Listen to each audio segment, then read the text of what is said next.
말씀에서 누구의 말을 들을 것인가 이런 제목으로 말씀을 나누도록 하겠습니다. 우리가 이제 제가 지난번에 설교했을 때 그 위기의 순간에 다윗이 기도를 회복하고 하나님과의 관계를 회복하는 모습을 보았습니다. 바세바의 사건 이후에 하나님과의 교제가 끊어졌던 다윗은 아히도벨을 너무나 신뢰합니다.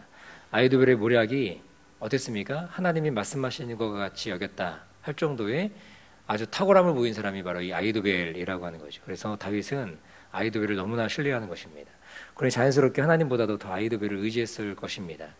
그러나 다윗은 이제 아들에게 압살롬에게 쫓기는 말할 수 없는 시련을 만나게 되죠. 이 시련을 만나고 광야에서 하나님을 기억합니다. 그리고 하나님과의 관계가 회복되고 기도가 회복되고 그리고 교제가 회복되니 다윗이 그렇게 쫓기는 그 과정 가운데서 그 광야 가운데서도 잠을 잘 수 있는 그런 평안함을 누리게 된다라고 하는 거죠. 배신으로 잠 못 이룬 다윗이 평안하게 잠을 잔다라고 하는 것입니다. 평안이 사라진 이런 시대에 우리에게 필요한 것이 무엇이냐? 바로 이렇게 다윗과 같이 어려운 환경 가운데서도 우리가 하나님과의 교제가 살아있다면, 그렇다고 한다면 우리에게 주시는 하나님의 평안을 우리가 마음껏 누릴 수 있다라고 하는 것이죠. 오늘 이 본문을 보면 이 압살롬의 쿠데타가 이제 굉장히 성공적으로 이제 그려지고 있습니다. 이 압살롬은 아버지 다윗을 몰아내고 이제 예루살렘 성에 이제 무혈 입성을 하게 됩니다. 그러니까 무혈 입성을 하고 곧장 뭘 하냐면 전략회의를 합니다. 전략회의를 하는데 우리가 잘 아는 것처럼 쿠데타에서 가장 중요한 것이 무엇입니까? 속도전이죠. 빨리 이제 속도전을 치러가지고 빨리 이제 적장을 제거해야 되는 겁니다. 그래서 빠른 속도로 적을 치는 것인데 오늘 이것을 이제 누가 이야기하냐면 아까도 얘기했던 이 아히도벨이 이것을 이야기합니다. 아히도벨이 어떤 사람이라고 말씀드렸습니까? 지난 시간에 말씀드렸던 것처럼 말하는 그 전략이라고 하는 것이 마치 하나님이 이야기하는 것 같은 그런 전략가라고 하는 것이죠. 너무나 탁월한 전략을 오늘도 이야기하고 있습니다. 아히도벨은 자신에게 군사 1만 2천 명을 주면 밤새 쫓아가가지고 다윗을 죽일 수 있을 것이다. 그렇게 얘기합니다. 아히도벨은 기습작전을 펼쳐가지고 다윗만 죽이면 된다. 다른 게 필요 없고 다윗만 죽이면 모든 전쟁이 이것은 끝난다. 그렇게 얘기하는 거죠. 그러면 자연스럽게 군사들도 흩어질 것이다 라고 이야기합니다. 오늘 이 아히도벨의 작전은 틀림없습니다. 다윗의 이 군사들 어떻습니까? 사기가 꺾였고 피곤하고 이제 밤새 이제 도망가고 힘들고 어려운 상황이라고 하는 거예요. 이때가 아니면 사실은 다윗을 죽이기라고 하는 것은 참으로 어렵다고 하는 것입니다. 아히도벨은 다윗을 너무나 잘 알고 있죠. 그리고 이때가 절호의 기회이고 찬스인 것도 이 아히도벨은 너무나 잘 알고 있다라고 하는 것입니다. 아히도벨이 이렇게 얘기했을 때 아히도벨의 이 작전을 모든 장로들이 마땅하다고 얘기했습니다. 옳다고 얘기했습니다. 그렇게 하자고 얘기했습니다. 그러면 이제 작전을 실행하기만 하면 되죠. 그런데 이때 압살롬이 이상하게도 누굴 부르냐면 아렉 사람 후세라고 하는 사람을 부릅니다. 그리고 그의 의견을 듣고자 하는 거죠. 아렉 사람 후세가 어떤 사람이냐면 이 후세는 모든 성경에 기록된 이걸 보면 다윗의 친구로 소개되어 있습니다. 그러니까 말 그대로 다윗의 충실한 친구가 누구냐? 이 후세라고 하는 사람이죠. 이 다윗이 이제 쫓겨갈 때 누구 한 사람을 남겨두냐면 이 후세를 남겨둡니다. 남겨두고 떠나게 되는 거예요. 다윗은 아히도벨이 자신이 배신했다라는 소식을 듣자마자 자신에게 찾아온 이 후세를 압살롬에게 보냅니다. 이때 다윗이 후세에게 뭐라고 말하냐면 15장 34절 하반절에 보니까 이렇게 말씀합니다. 네가 나를 위하여 아히도벨의 모략을 패하게 하리라. 이렇게 다윗이 후세를 남겨놓고 가게 되는 겁니다. 다윗은 자신의 마지막 카드로 후세를 남겨놓은 거죠. 분명하게 자신의 편에 설 사람이 누구냐? 바로 이 후세인 것을 알고 있다고 하는 것입니다. 그래서 후세를 남겨놓고 떠났습니다. 근데 이 후세가 어떻게 이야기하는지 우리가 본문을 통해서 잘 알 수 있지 않습니까? 이 압살롬은 아히도벨이 내놓은 전략을 얘기해 줍니다. 여차여차해서 다 알려줍니다. 그리고 후세의 의견을 듣는 거죠. 이때 후세가 뭐라고 합니까? 그 아히도벨의 의견은 선치 않다. 그러니까는 좋은 계략이 아니다. 그렇게 얘기합니다. 그래서 정반대의 의견을 이야기하는 거죠. 그리고 매우 논리정연하게 그리고 이 그림 언어를 막 그려가면서 이 압살롬의 감성을 막 자극하는 그런 설득력 있게 얘기합니다. 매우 논리정연하게 얘기하는 거죠. 뭐라고 하냐면 왕의 아버지 다윗이 어떤 사람인지 당신이 너 더 잘 알지 않느냐? 용사 중에 용사다. 이때 쳐들어간다는 건 위험하다. 그리고 지금 아버지는 암컷이 새끼를 빼앗긴 것 같은 그런 분노함이 있고 그런 모습이 있는데 지금 들어가다는 것은 굉장히 위험한 일이다. 그렇게 이야기하지 않습니까? 또 만약에 기습 공격했다가 실패한다면 혹시 누구라도 몇 명이라도 약간 좀 이렇게 실패하는 기색이 보인다면 이 소문이 삽시간에 전 예루살렘에 그리고 이 유다에 다 퍼질 것이다. 그렇게 얘기하는 것입니다. 그리고 아는 것처럼 이 다윗이 굴 속에서 생활하는 여러분 아시겠지만 다윗이 이 아둘람 굴이라든가 굴 속에서 생활했던 사람 아닙니까? 오랜 시간 동안에 굴 속에 생활하는 달인 아니냐. 그를 친다는 것은 도무지 어렵다. 그렇게 얘기하는 것입니다. 그러니 온 이스라엘을 어떻게 하느냐. 단에서부터 부하세배까지 바닷가에 모래같이 모으고 당신이 개선장군처럼 이렇게 나가야 된다. 이슬이 땅에 내리는 것처럼 그들을 덮쳐서 한 사람도 남김없이 그때 다 죽이면 된다. 이렇게 막 얘기하는 것입니다. 이 압살롬을 이렇게 막 영웅 심리를 막 자극하면서 그렇게 막 선동하는 거죠. 정말로 아주 탁월하게 설득하고 있는 모습을 보여주게 됩니다. 저라도 이렇게 넘어갈 것 같은 모습인 거죠. 그러니까 아이도벨의 논리는 약간 이렇게 남자 논리, 그러니까 뭐 결론만 말하는 겁니다.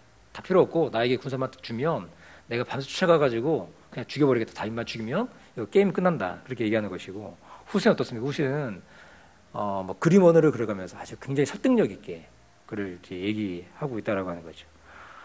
고민 새끼를 빼앗긴 상태인데 그때 들어가면 힘들고 어렵고 혹시 몇몇이라도 넘어지거나 피하게 된다면 소문이 삽시간에 퍼지는데 그러면 우리에게 참 불리하다. 다윗의 사기는 다시 하늘로 솟을 것이다. 무엇 하나 선택하기가 쉽지 않은 그런 상황이라고 하는 것이죠. 그런데 여기서 중요한 포인트가 있다고 하는 것입니다. 여기서 아이도벨과 후세는 어떤 사람들입니까? 이 압살롬의 수하에 있는 사람들이죠. 그런데 누구에게 쓰임받고 있느냐라고 하는 겁니다. 표면적으로 본다면 이 압살롬에게 쓰임받고 있는 듯한 모습을 보이는 것입니다. 그런데 여러분 그렇지 않다라고 하는 것입니다. 한 사람은 누구에게 쓰임받고 있느냐? 사탄에게 쓰임받고 있고 한 사람은 하나님께 쓰임받고 있는 그런 모습들을 보여주고 있다라고 하는 거예요. 그러므로 중요한 것은 무엇이냐면 내가 누구 편에 서 있는가 이것이 중요하다라고 하는 것입니다. 내가 누구 편에 서 있는가에 따라서 내가 영향을 주는 사람이 달라질 수 있다라고 하는 것입니다. 결정된다라고 하는 것입니다. 여호수아가 가나안 정복 전쟁을 마치고 이스라엘 백성들에게 이렇게 선포하죠. 오늘 너희 섬길 자를 오늘날 택하라. 나와 내 집은 오직 여호와만을 섬기겠다. 그렇게 말합니다. 근데 어찌 됩니까? 이스라엘이 가나안에 들어가서 하나님만 잘 섬겼습니까? 그렇지 않죠. 사사기의 역사가 이들이 누구를 섬기는가를 잘 보여주고 있다고 하는 것입니다. 내가 누구 편에 서 있는가? 내가 누구에게 쓰임받고 있는 것인가? 이것이 너무나 중요합니다. 내가 어떤 포지션으로 내가 이 땅 가운데 서 있을 것인가? 이것이 너무나 중요하다고 하는 거죠. 우리가 땅을 살아가면서 내가 하나님께 쓰임받고 있는가? 또는 내가 하나님 아닌 다른 것에 내가 쓰임받고 있는가? 내가 어떤 걸 선택하고 결정하고 살아갈 것인가? 이것이 너무나 중요하다고 하는 것입니다. 오늘 이 압살롬은 두 가지 의견 중에서 이제 한 가지의 의견 선택해야 됐죠. 누구의 말을 들을 것인가? 이것이 또 중요했습니다. 만약에 압살롬이 아이도벨의 말을 들었다면 어떻습니까? 다윗은 끝났을 것입니다. 그러나 압살롬은 후세의 의견을 듣습니다. 왜 압살롬은 후세를 불렀을까요? 또 왜 그리고 그의 의견을 들었을까라고 하는 거죠. 오늘 성경이 그 이유를 분명하게 보여주고 있습니다. 오늘 마지막 절, 우리 14절 마지막 하반절에 보면 이렇게 이야기하고 있죠. 여호와께서 압살롬에게 화를 내리려 하사 압살롬의 이 아이도벨의 좋은 모략을 파하기로 작정하셨다. 그렇게 이야기하고 있습니다. 그러니까 하나님의 마음이 압살롬의 계획이 너무 악한 것을 잘 알고 있는 거죠. 그리고 그가 하는 행동들, 그것이 악한 것임을 너무 잘 알고 있습니다. 다윗에게 고난을 허락하시지만 생명을 빼앗는 것은 허락하지 않는 거예요. 여전히 다윗을 지키시는 하나님을 우리는 볼 수 있다라고 하는 것입니다. 사랑하는 교회 여러분, 우리 또한 그럴 수 있다고 하는 거죠. 우리가 여전히 하나님의 편에 우리가 하나님의 뜻을 따라 살아간다면 하나님의 뜻을 따라 하나님의 마음을 따라 우리가 살아갈 때 이 땅 살아가면서 여러 가지 어려움들도 있을 것이고 내가 그리스도인이라고 하는 사실 때문에 많은 손해를 감수해야 되는 일들도 있을 것이고 다윗과 같이 쫓겨가는 그런 상황들, 고통의 상황들, 그런 상황들이 있을 수 있을 것입니다. 그러나 그런 상황들이 우리의 삶 가운데 영원히 지속되지 않는다라고 하는 거죠.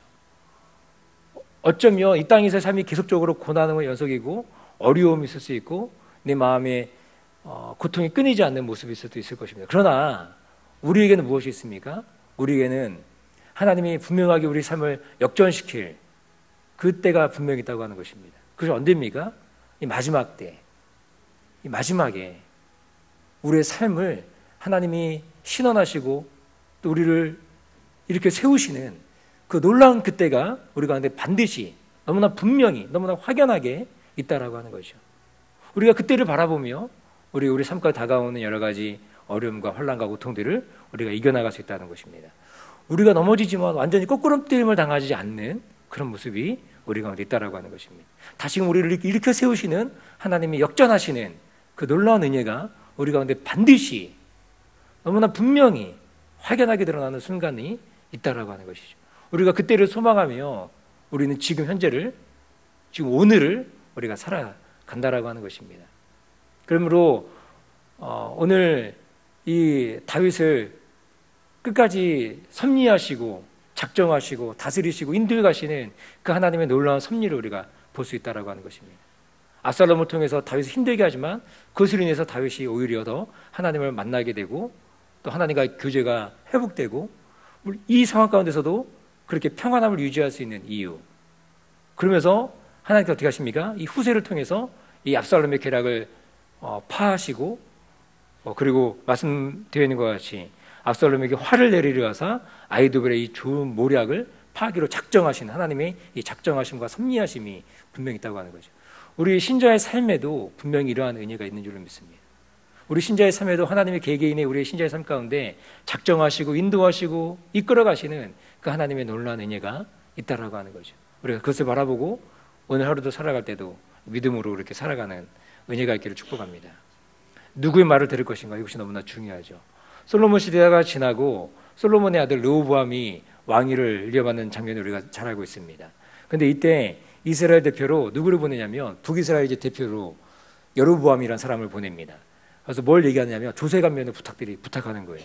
왜냐하면 솔로몬 때 흥청망청 막 서대가지고 나라 경제가 굉장히 힘들고 어려웠습니다. 이때 이 르호보암이 어떻게 하느냐, 여로보암이 오니까 자문을 구하는 거예요. 원로들에게 자문을 구하니까 원로들이 조세가면 하는 것이 마땅하다, 그렇게 해주는 것이 국가에도 참 유익이 되고 좋겠다, 그렇게 얘기합니다. 근데 이때 르호보암이 자기 또래의 참모들에게 또 자문을 구합니다.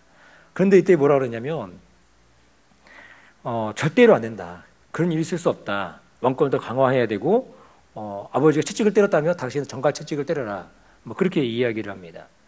그래서 여로보암이 그 결정을 듣고 어떻게 합니까? 10개 북쪽이 10개의 지파들을 소집해가지고 그들이 따로 이제 국가를, 나라를 반란을 일으키는 거죠. 만듭니다. 그게 바로 이제 북이스라엘과 남유다가 나누어지는 결정적인 이유였다라고 하는 거죠.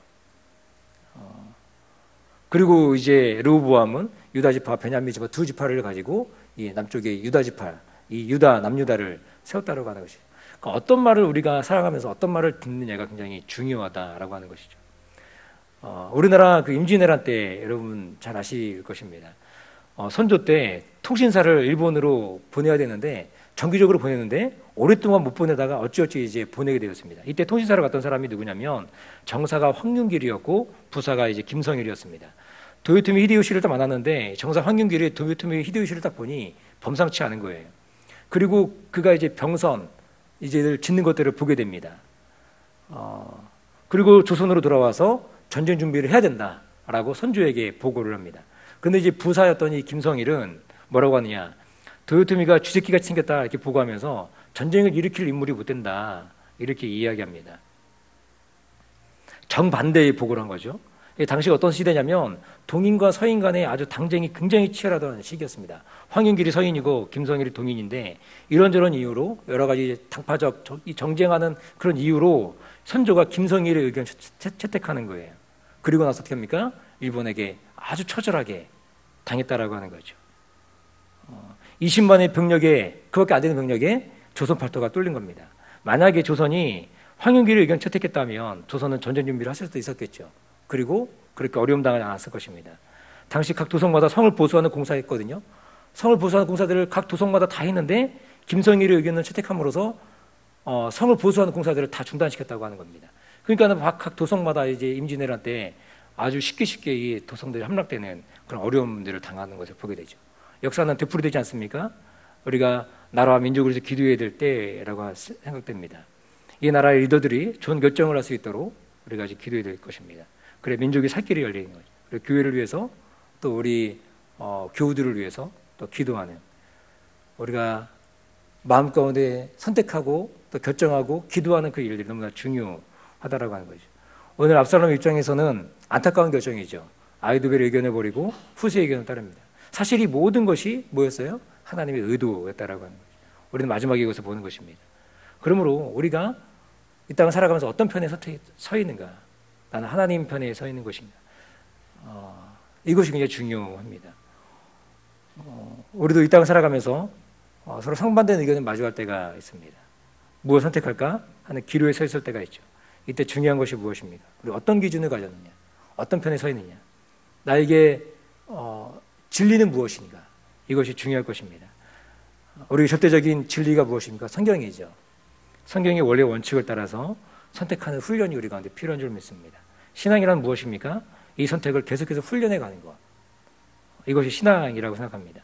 하나님 편에 서는 훈련, 이것을 놓치면 안 되겠죠. 말씀의 원리를 따라서 우리가 선택하고 결정하고 따라가는 이 모습 가운데 우리의 신앙이 든든히 세워져 갈 줄로 믿습니다. 그리고 그렇게 또 우리가 기도하는 우리 기도를 따라서 하나님 우리를 기도를 들으시고 응답해 가시는 그 하나님을 만날 수 있을 것입니다. 이런 은혜가 오늘을 살아가는 저 여러분들에게 있으시기를 간절히 축복합니다. 기도하겠습니다. 좋으신 아버지 하나님, 사랑과 은혜를 감사합니다. 오늘 이 압살롬의 모습, 또 후세의, 또 아히도벨의 여러 가지 모습들을 통해서 우리가 누구에게 쓰임받느냐, 우리가 어떤 것을 선택하느냐가 중요한 것인지를 깨닫습니다.